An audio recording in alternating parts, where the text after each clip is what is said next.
Got these parts from Rock Auto.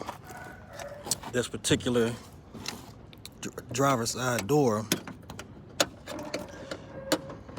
has been messed up for quite a while. It's got this little piece in here which operates the lock mechanism.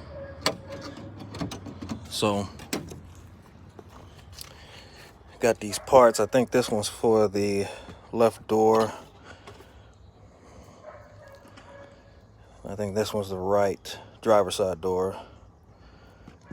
And also, you have to order these clamps. They come separately also. There's the part number. And here's the part number. Ford E250 1992 van. So, figuring like so. Let me show you. That in there like that. Right? And then on the inside, I'm trying to do this one-handed.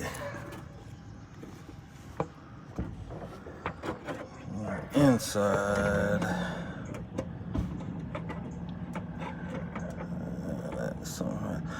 okay, so I'm gonna put this in there like that. I'm gonna come back because I can't do this with one hand.